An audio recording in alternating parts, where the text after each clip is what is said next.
Fala galera, vamos para mais um vídeo aqui na internet, certo? E hoje eu vou falar de um resultado importante para a gente calcular o potencial químico de um gás numa mistura de gases, tá? Bom, para a gente chegar nesse resultado, a gente vai observar aqui um experimento, ok? Bom, o experimento é esse aí, ó. Nesse primeiro, vamos pensar que isso aqui é um aparato experimental, certo? Aqui eu tenho um compartimento aqui, olha, que tem aqui hidrogênio, certo? A pressão de 100 kPa. Esse hidrogênio aqui tem um volume V e uma temperatura T, ok? Aqui eu tenho uma membrana, desculpa, tem uma barreira aqui, olha, que separa de um outro compartimento aqui, olha, numa pressão nula, tá? A um volume V. O volume é o mesmo que a parte de cima aqui, olha. Aqui a pressão é nula porque esse compartimento aqui se tem vácuo, tá? A gente não tem nenhum gás aqui, nenhum tipo de matéria aqui dentro, ok? E esse gás aqui, ele se comunica aqui por essa tubulação aqui, olha. E aqui eu tenho uma membrana de paládio, tá? Que é permeável somente hidrogênio, ok? Bom, nesse tubo aqui eu tenho mercúrio, ó, e aqui do outro lado da tubulação eu tenho aqui essa parte aberta, tá? Aqui tá onde o mercúrio atinge aqui o equilíbrio com a pressão externa, tá bom? Que é a pressão atmosférica considerada aqui como 100 kPa, tá? Então, olha, como aqui o gás, o H2, ele possui a pressão de 100 kPa e a pressão externa também é 100 kPa, aqui eu não tenho nenhum desnível aqui do líquido, que no caso é o mercúrio, tá? Olha, observe que está no mesmo nível, ok?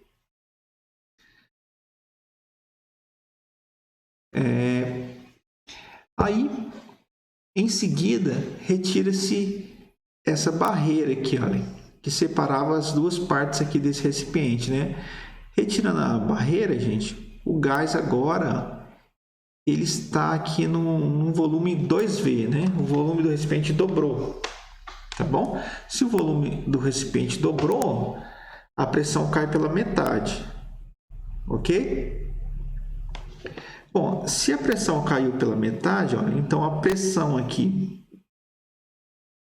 do gás aqui ela é menor, certo? E como a pressão externa é de 100 kPa, né?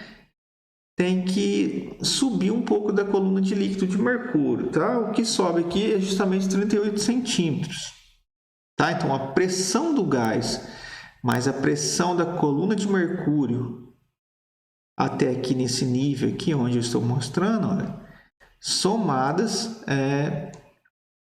tem aí o valor de 100 kPa, tá?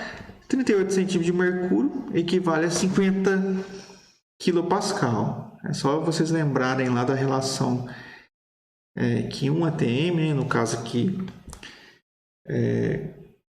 sendo igual a 100 kPa, ele equivale a 760 milímetros de mercúrio. Tá? Com essa relação você chega qual que tem que ser esse desnível aqui de mercúrio, que dá um valor de 38 centímetros. Então até aí tudo bem, né? Tirou aqui a barreira de divisão, o volume diminuiu a pressão, o mercúrio sobe, né? Agora, pense aqui nesse experimento da seguinte forma, né? Eu tenho o mesmo aparato experimental, tá? Eu tenho aqui H2 na pressão de 100 kPa, certo? Há um volume V e há uma temperatura T. E eu tenho aqui a mesma membrana de paládio, tá? Que é permeável somente ao hidrogênio, ok? Aqui embaixo eu tenho nitrogênio, agora já mudou um pouco, né? Eu tenho nitrogênio, esse nitrogênio está 100 kPa, está ocupando também o volume V e está na mesma temperatura T daqui de cima, tá? Tem uma barreira aqui dividindo, né? Inicialmente, como a pressão aqui do H2 é de 100 kPa e a tubulação que se comunica aqui com a atmosfera que tem uma pressão de 100 kPa, eu não tenho um desvio aqui do mercúrio, tá? Um desvio de níveis, né? Bom, em seguida retira-se essa divisão aqui de maneira que os gases se misturam, né? O H2 com o N2. Mas o que acontece aqui com o desnível do mercúrio? Acontece justamente a mesma coisa que aconteceu no primeiro experimento, olha. A pressão referente ao H2, ela cai pela metade, portanto, aqui o desnível aqui do mercúrio foi igual ao caso anterior de 38 centímetros, tá? Então, o que isso mostra? Que a presença do gás, do gás nitrogênio, né? Lembrando aqui, gente, que a barreira ela permite somente a passagem do H2, tá? Do nitrogênio não. Então, mesmo que eu tenha um outro gás presente aqui, o comportamento do H2 é como se o nitrogênio não estivesse ali presente, tá certo? Bom, a gente pode fazer alguma conta aqui, né? Vamos fazer aqui, olha. Se a gente pensar que nesse primeiro caso aqui, né, a gente tem a pressão inicial, né? PV igual a nRT, né? Então, vamos pensar que é um gás ideal, né? PI de P inicial igual a nRT sobre V, né? E a pressão final é nRT sobre... Aí o volume na final seria 2V, né? Aí esse nRT aqui, olha, ele é igual ao PI, né? Então eu tenho que PF, a pressão final é igual à pressão inicial dividido por 2. Certo? Então a pressão final aqui é igual à pressão inicial dividido por 2. No segundo caso, gente, olha, é a mesma coisa, né? Eu vou ter a pressão inicial. Só que agora, gente, como é uma mistura de gases, né? Eu tenho que me referir a qual gás eu estou levando em consideração, né? Então, pressão inicial do H2 é igual ao número de mols de H2 RT sobre o volume, né? E a pressão final do H2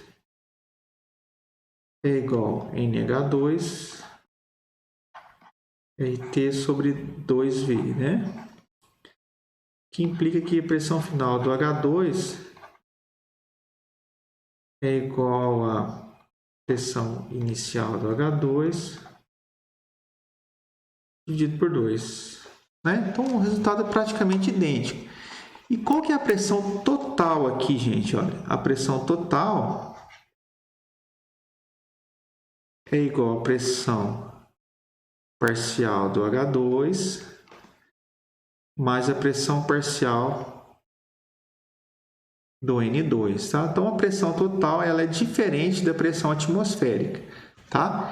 Mais a pressão do H2 aqui na mistura, pressão parcial do H2 na mistura, ela vai ser igual,